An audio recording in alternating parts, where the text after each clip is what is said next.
On the Beat podcast. My name is Brent Balfour, and this is Watchmen. We have a nice white lady. Okay, she not white, she went. In the camera, she might look white, but you don't know how it is, right? Raquel, how are you? I'm fine. So Raquel is a long-time friend, people, right? And what she does, she's a teacher.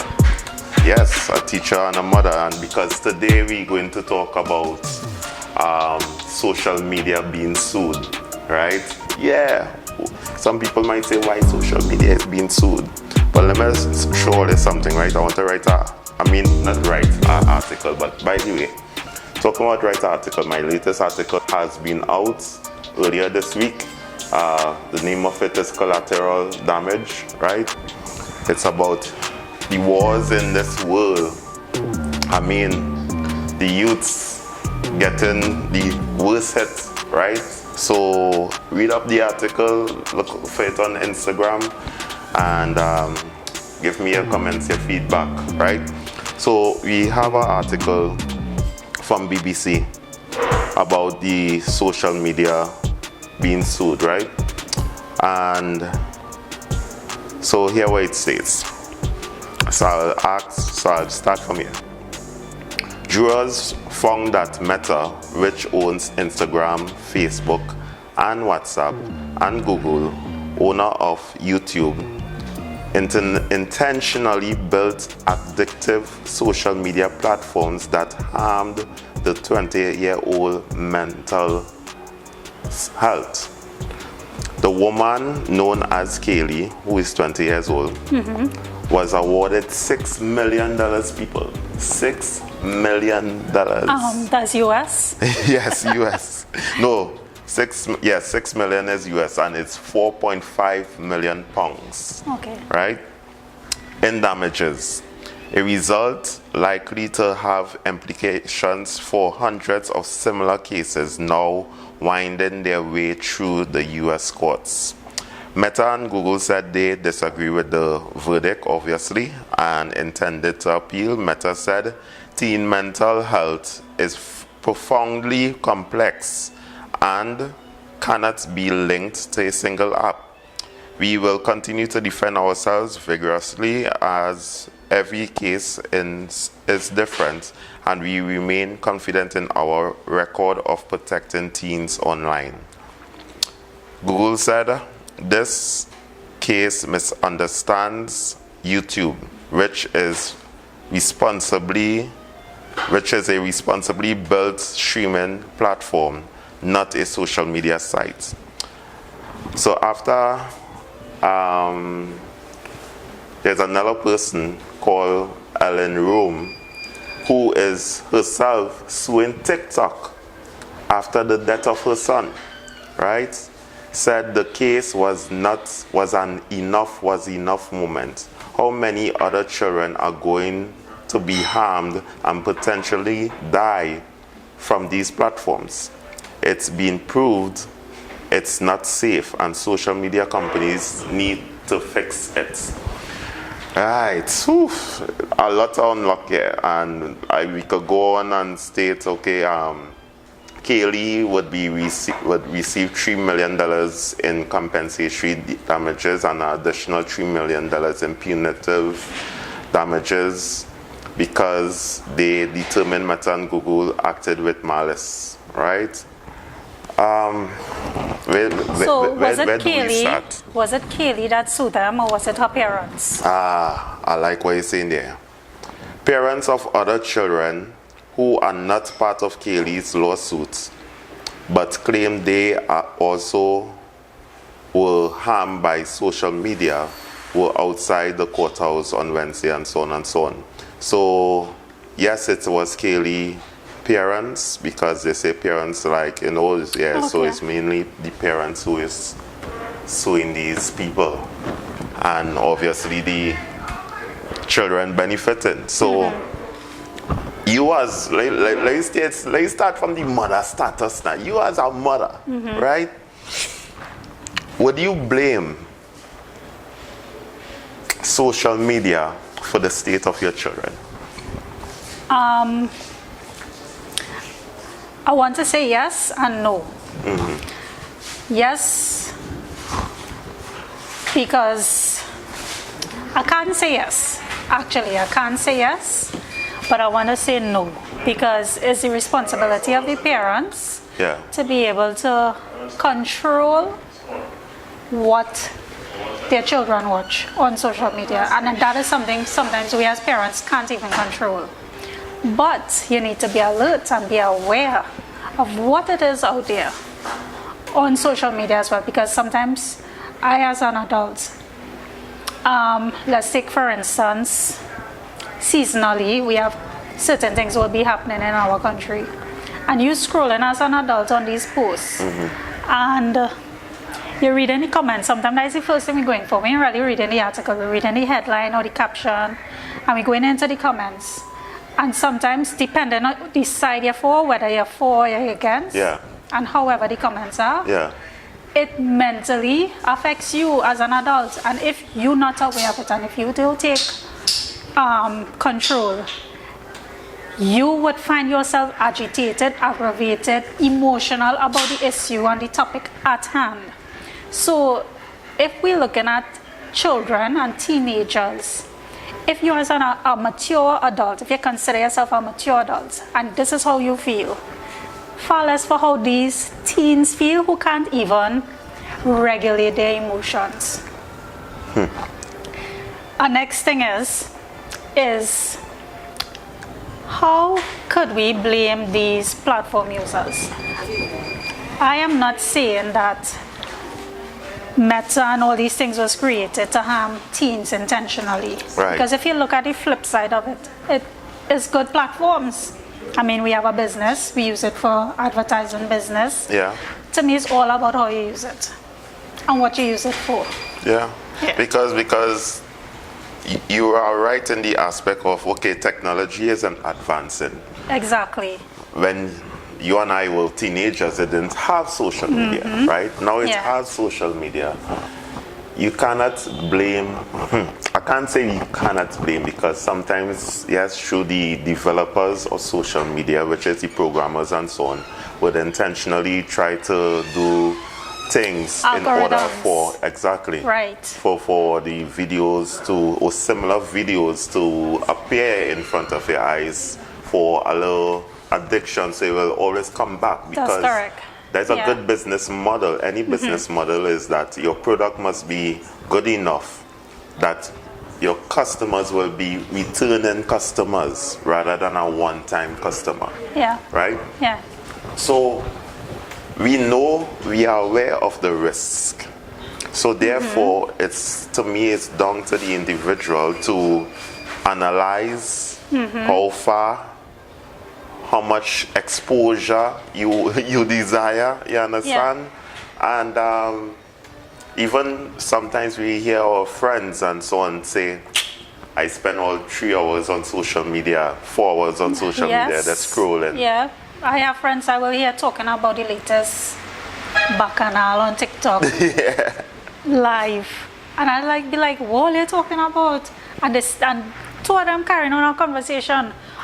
Girl, you see this, and they're calling in people names, and you see how this one tell this one off, and like, well, let us be talking about, well, let us see these things, because that's not a platform that I would use regularly, or wherever it is not really interesting to me.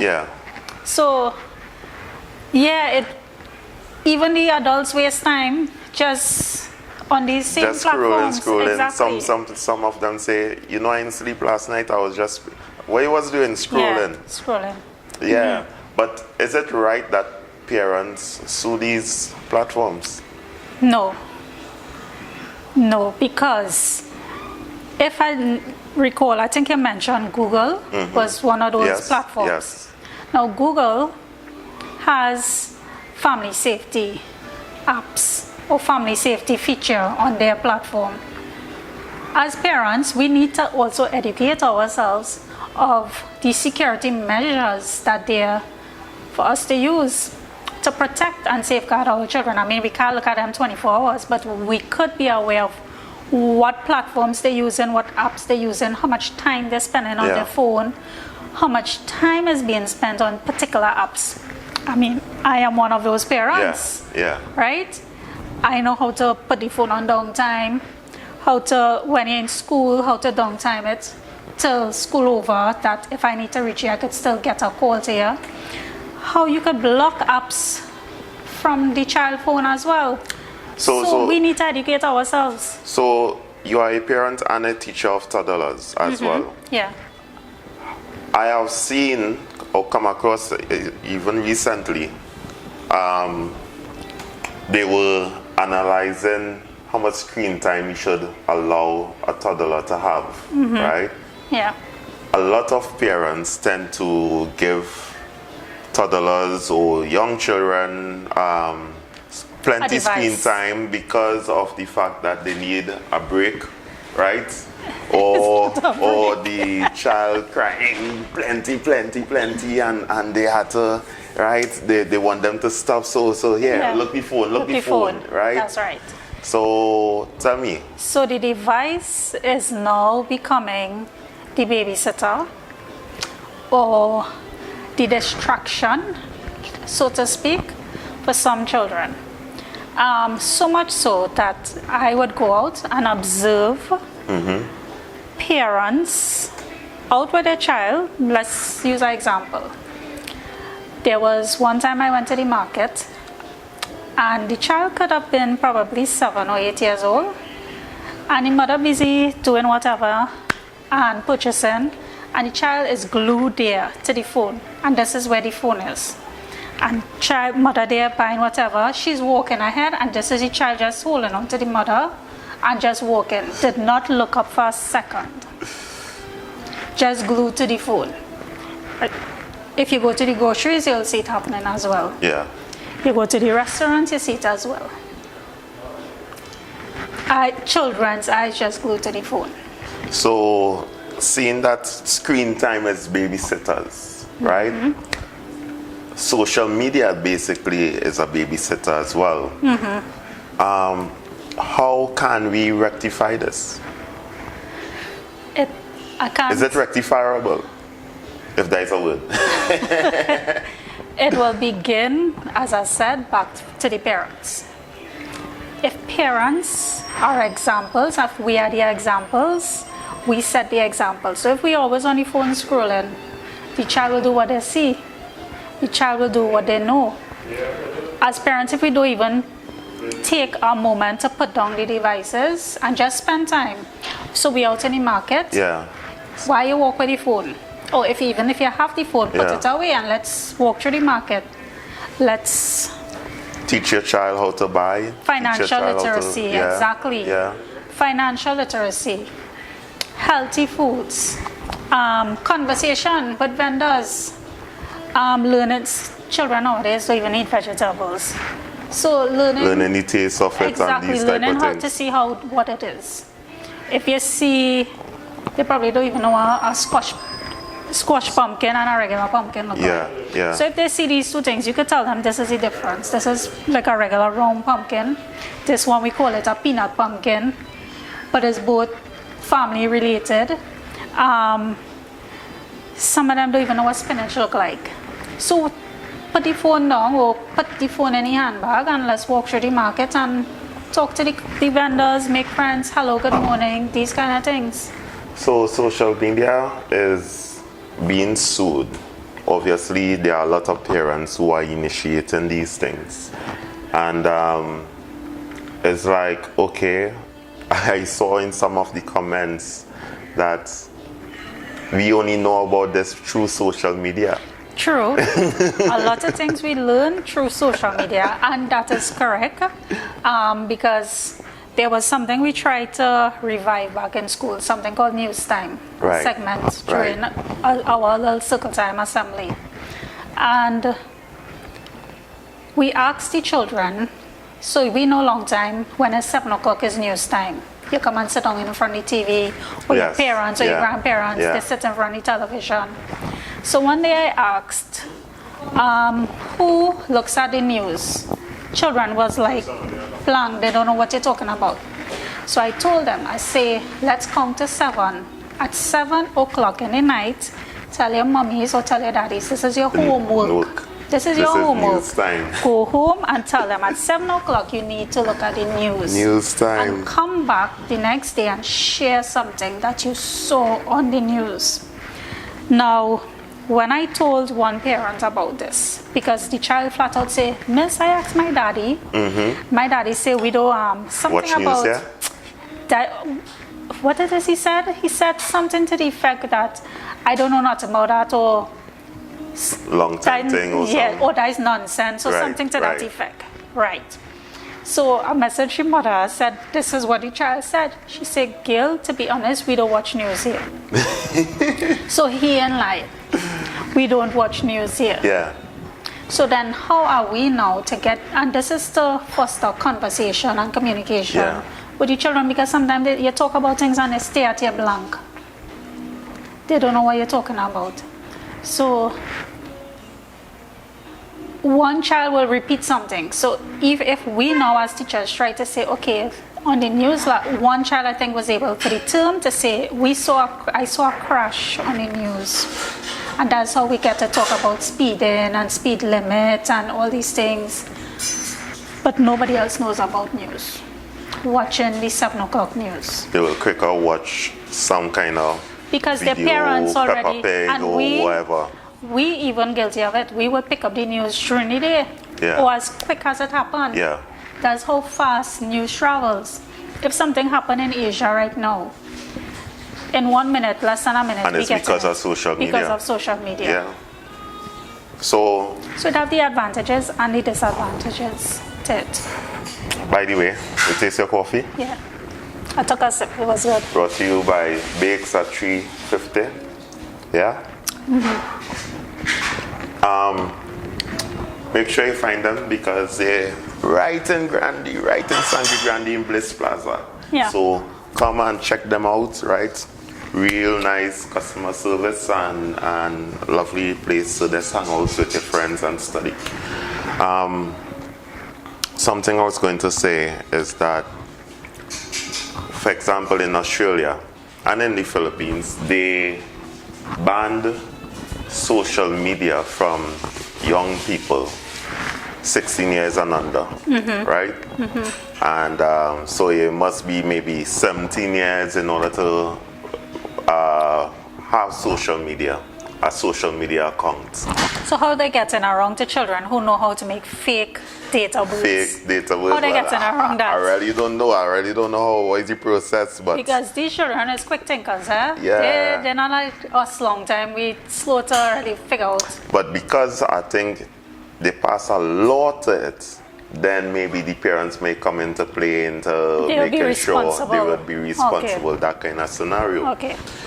You have a 13-year-old daughter going into 14 years, right? How is she and social media? What's the kind of interactions between her and social media? So she would frequent things like TikTok and Instagram. So I'll take a peep ever so often because they will send stuff for us. So she likes to watch stuff like anything including dogs, crocheting, baking. I can't say I've ever come across anything out of the way. Right? Yeah, because we would send each other stuff when we see it. So what make her to watch those type of educational stuff though? That's where her interest lies. Okay. If there's a lot of, some time ago when we traveled, we had these fruits, there's a name for it. And a relative bought it for us and she was like, hey, I know this, I saw it on TikTok. So a lot of stuff she would know already beforehand because she saw it on TikTok. So it was like real fruits that they use a glaze over it to form a candy. So it was kebabs, and when she saw it, she was like, I know this, I saw this on TikTok. I said, you know about this? And sometimes I'd be like, you know about this? A lot of information being passed. Yeah. So, and she liked food stuff, different little foodie things, and she would look at it and want to try it. And a lot of young people have their own channel. Does she have her own channel? We did create a YouTube channel when she was, let's say, 8 or 9, and this would have been during COVID. Yeah. So I did create her own channel where she was making little videos. It's been a year or more since she have put content on it. All right. But it was good content, nothing to say attention seeking. Did she get any comments on some of her videos? No, what I did was block comments. Block the comments. Yes, so it's basically content to just watch. Because I was now going my follow-up question to that will have been if she had received any bad comments and how did she respond to it? I locked off the comments. Okay. So basically to watch the video. Yeah. So therefore it keep her from getting a big head. Yes. You understand? And also keep her from not running away from what she is good at as well. Yeah. I think as she got older, she became a little more camera shy, self-conscious kind of thing. Yeah. So she would not make videos to that extent. Okay. Putting herself out there. Actually, she made one with her dog. She did crafting with her dog, painting. So I took it to upload it onto her channel. But other than that, to say going out there and making things and putting out, can't say. Now this is one of the few youths that songs responsible. You understand? Mm-hmm. How about the youths that not so much responsible that because they don't have the proper parenting as well? That the parents' responsibility. Because we live in a society where youths are their own parents. Yeah. You understand? Because the parents never around, they're always working or they're not really bothered. Mm-hmm. Even when you go from teenager status to young adults, you're done already in that mode already. So however you train your own self because your parents is not really around to train you. Mm-hmm. This is who you are. So if you end up in depression because of comments, that's right. So like I previously said, as an adult sometimes be dependent on the topic.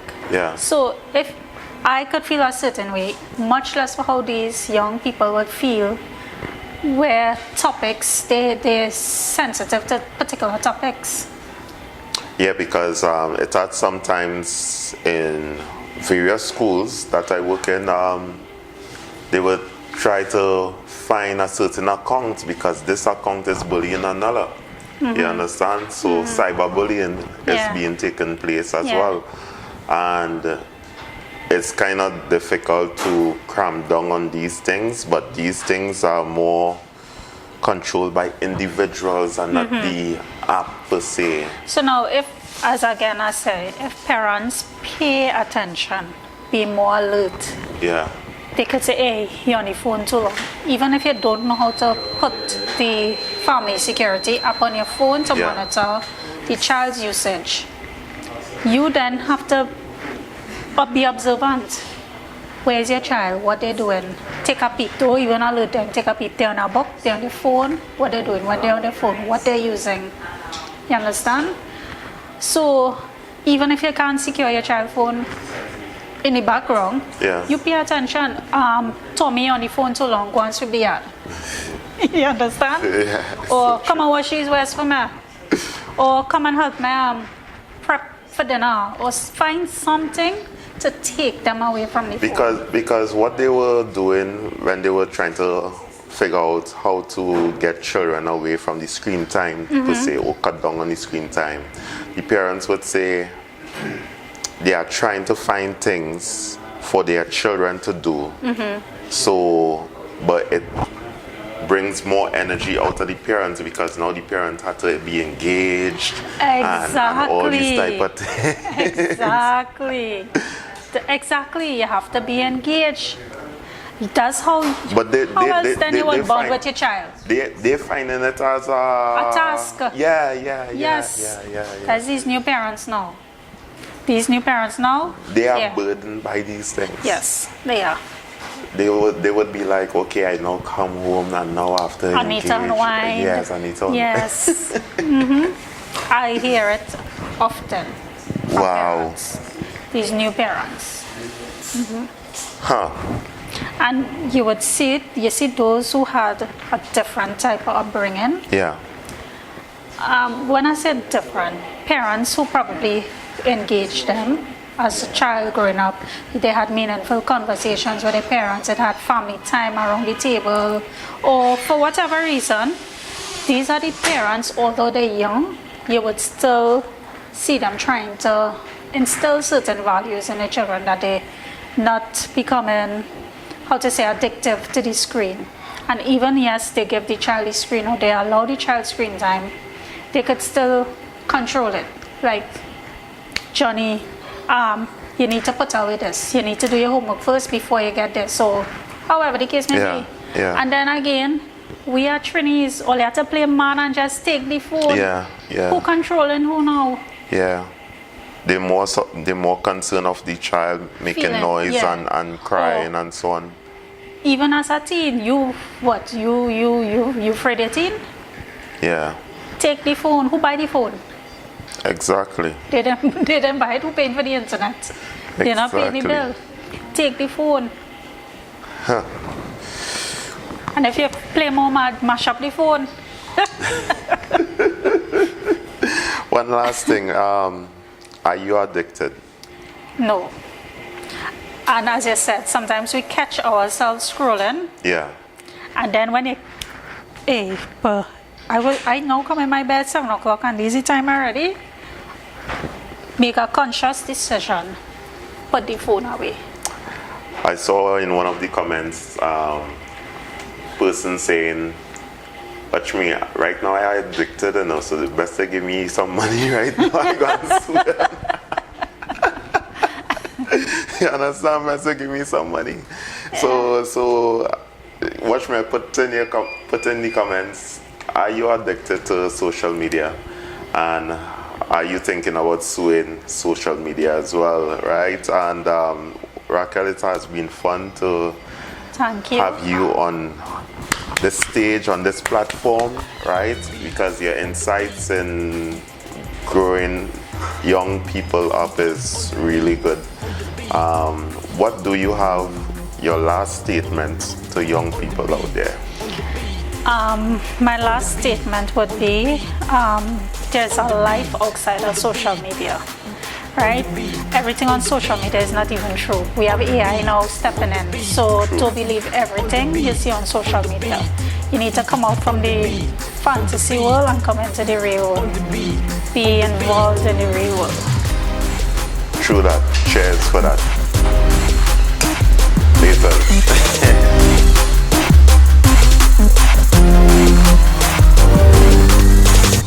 So tell us, how can parents monitor their children activity online?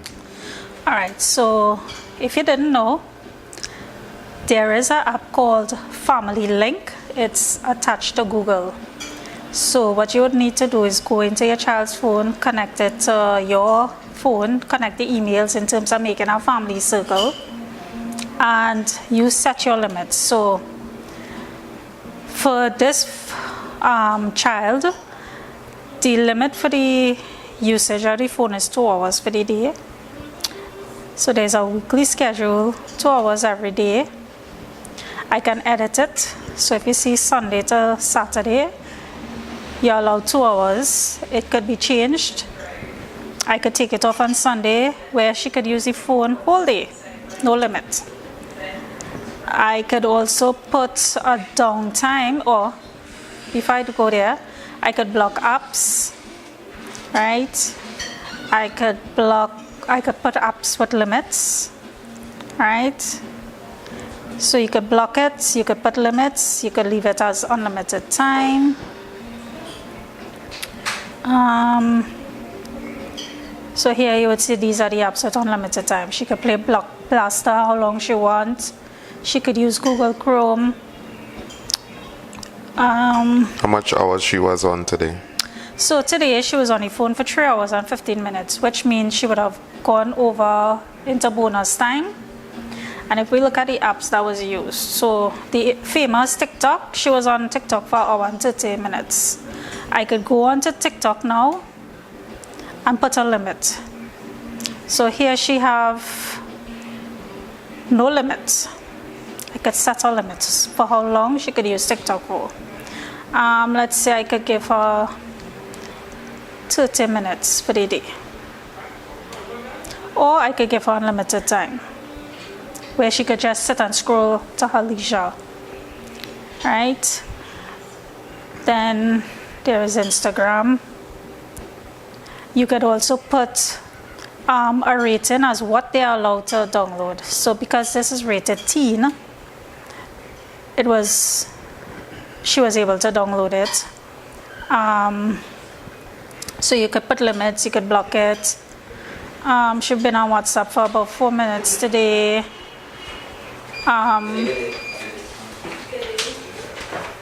Downtime schedules, right? So downtime, you could put a time when the phone cuts off, right? You could put it cuts off at 8 p.m. and it reopens back at 5:30 a.m. in the morning.